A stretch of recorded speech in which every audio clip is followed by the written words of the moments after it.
বাবার রুমের পাশ দিয়ে যাচ্ছিলাম, হঠাৎ মনে হলো একটু বাবার রুম থেকে ঘুরে আসি। অনেক দিন হলো বাবার রুমে যাওয়া হয় না। বিয়ের পর থেকে বাবার সাথে আগের মতো সময় কাটানো হয় না। শুক্রবারে সময় পেলেই বউকে নিয়ে ঘুরতে চলে যায়। বাবা গেছেন কিছু ওষুধ আনতে। আমি বাবার রুমে ঢুকে দেখি রুমটা খুব এলোমেলো, খুব অগোছালো, ঠিক যেন একটা ছোট্ট বাচ্চার রুম। বাবার বয়স হয়েছে, শরীরটাও দিন দিন অবনতি ঘটছে। আমার সাথে তার অনেক দিন কথা তো দূরে থাক, তার চেহারাটাও দেখি না। সারাদিন অফিস করে রাত করে বাসায় আসি, এসে খেয়ে দিয়ে ঘুমায় পড়ি। সকালে উঠে আবার অফিসে চলে যায়। বাবাকে নিয়ে ভাবার সময় আমার নাই। আমি জুইকে ডাক দিলাম, জুই, বাবার রুমে এসে বলো কি হয়েছে, এত চিৎকার করছো কেন? বাবার রুমটা এত অপরিষ্কার আর অগোছালো কেন?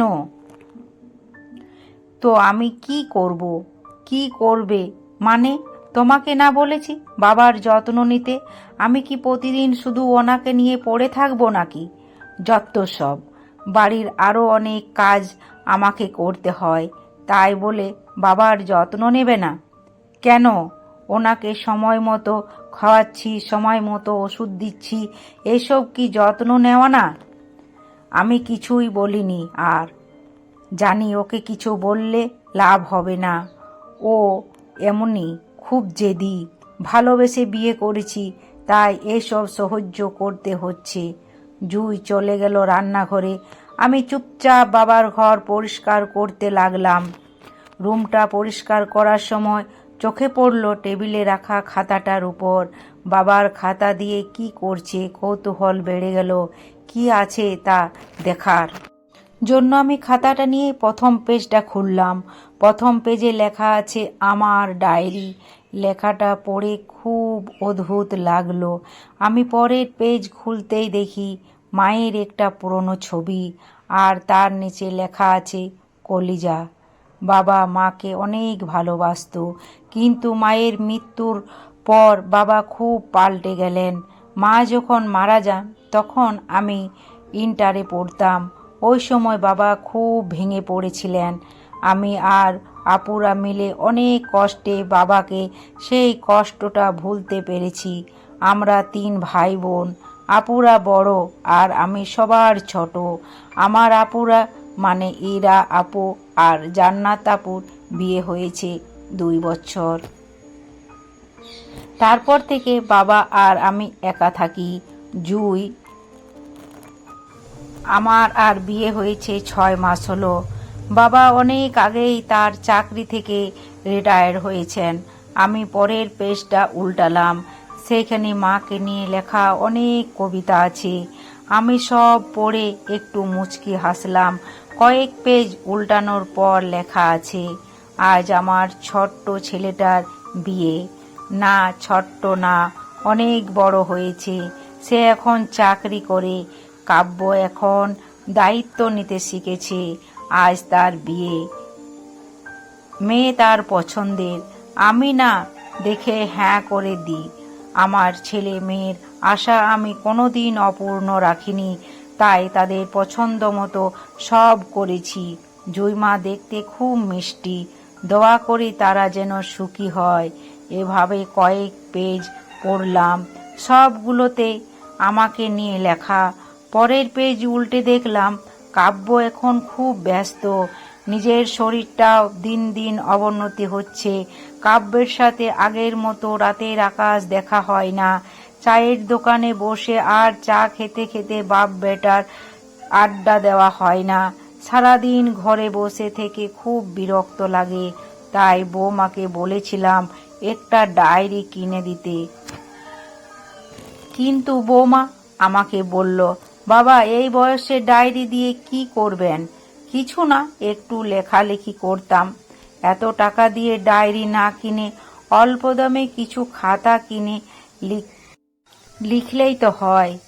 আমি কিছু না বলে খাতা কেনার টাকা নিয়ে নিলাম। এখন খুব লজ্জা হয় বৌমার কাছ থেকে টাকা খুঁজতে। গত মাসে ওষুধের টাকা খুঁজতে গিয়ে অনেক বকা শুনতে হয়েছিল। বলেছিল এত দামি ঔষধ না খেয়ে অল্প দামি ওষুধ খেলেই তো হয়। আমি সেদিনও কিছু বলিনি। কিছু কিভাবে বলবো? কাব্যকে বললে সে ভাববে আমি মিথ্যা বলছি। সে তো আর আমার কথা ভাবে না। সে এখন নিজের ঘর সংসার নিয়ে ব্যস্ত। আমি চাই না তার সুন্দর সংসারটাকে নষ্ট করতে।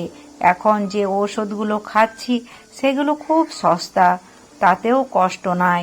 ছেলের সাথে আছি, এটাই যথেষ্ট। তবে বৌমা আমাকে একটু সহ্য করতে পারে না। আমি কিছুই বললে সে বিরক্ত হয়। কোমরের ব্যথাটা বেড়েছে। বৌমাকে ডাক্তার দেখাতে যাব বললে কিছু টাকা চাইতে গেলে বৌমা বলে সব ঢং। তাই আর কিছু বলি না। বাধ্য হয়ে এই মাসের ওষুধের টাকাটা বাঁচিয়ে রেখেছি ডাক্তার দেখাতে যাব বলে।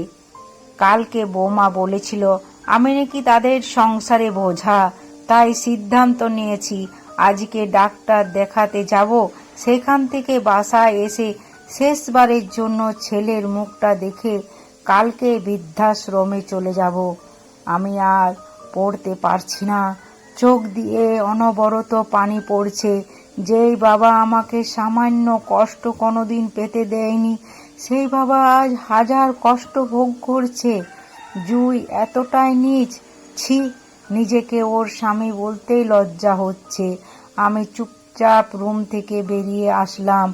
কিছুক্ষণ পর বাবা ফিরে আসলো। এসে আমাকে দেখে বলল, বাবা, আমি একটা সিদ্ধান্ত নিয়েছি। কি বাবা? আমি কালকে বৃদ্ধাশ্রমে চলে যাব। আমাকে কি অফিস যাওয়ার সময় আশ্রমে নামিয়ে দিবি? আচ্ছা বাবা। কথাটি বলে বাবা চলে গেল। আমাকে কিছু বলার সুযোগ দিল না। আমার পাশে জুই ছিল। সে খুশি হয়েছে। আমাকে বলল, যাক, এতদিনে আপদ বিদায় হবে বলে মনে হচ্ছে। কি বলো কাব্য? আমি কিছু বললাম না। রাতে জুইকে বললাম, এই শোনো, কালকে আমরা ছুটিতে যাব কাকসবাজার। তুমি তোমার কাপড় চোপড় প্যাক করে রাখো। সত্যি বলছো তুমি? হ্যাঁ, সত্যি। জুই খুশি হয়ে রান্না করতে চলে গেল। বাবা আমাদের সাথে খায় না, অনেক দিন হলো। আজকে আসলো খেতে। জুই আব্বার পছন্দের খাবার বানিয়েছে।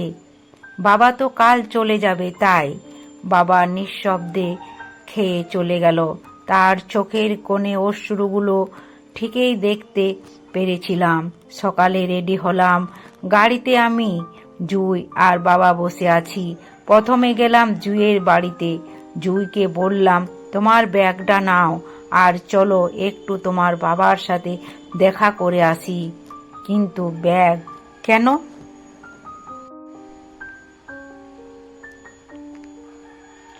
আরে চলোই না। আমি জুইয়ের বাসায় গেলাম। বাবাও আসলো।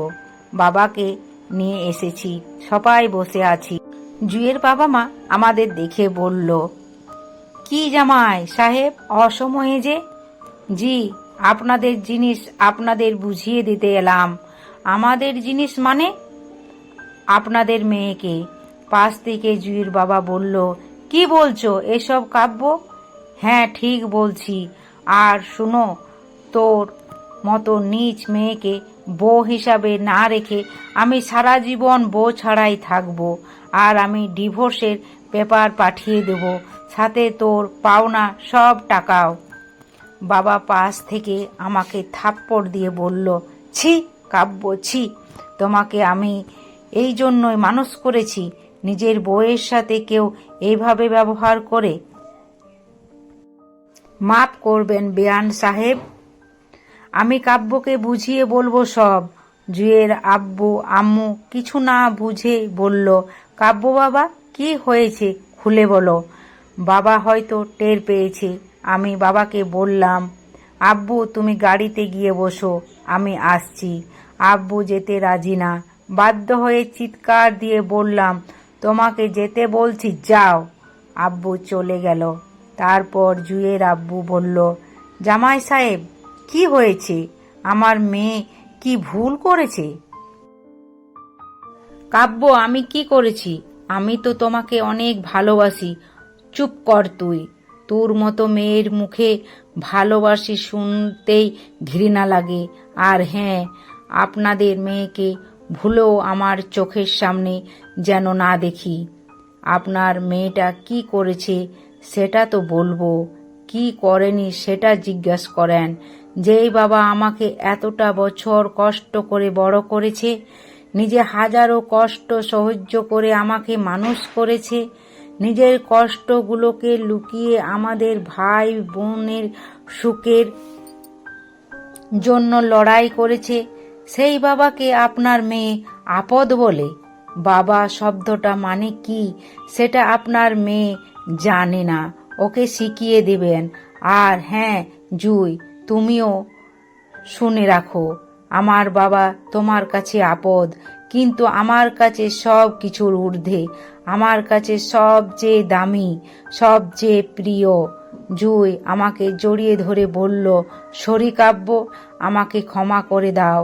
আমি করব না, ক্ষমা করা আমার পক্ষে সম্ভব না। তুমি বাবাকে আপদ মনে করো, তাই না? বাবাকে এত কষ্ট দেওয়ার পর কিভাবে ভাবলে আমি তোমাকে মাপ করব? তোমার জায়গা আমার মনে তো দূরের কথা, আমার পায়ের নিচেও না। আমি চলে আসলাম, গাড়ি স্টার্ট দিলাম। বাবা, আমাকে মাপ করে দাও। আমি ভুলে গেছি তোমাকে সময় দিতে। তুমি আমার কাছে সব। এখন আমি আর বাবা চায়ের দোকানে বসে বসে চা খাচ্ছি আর আড্ডা দিচ্ছি। বাবার চোখে খুশির ঝলক দেখতে পাচ্ছি। অনেক দিন পর বাবা হাসছেন, তাই হাসি মাখা মুখটা দেখে না অনেক দিন হলো। তাকে হাসতে দেখে মনের মাঝে এক আনন্দের ঝড় বয়ে যেতে লাগলো। বাবা, ভালোবাসি, অনেক ভালোবাসি তোমায়।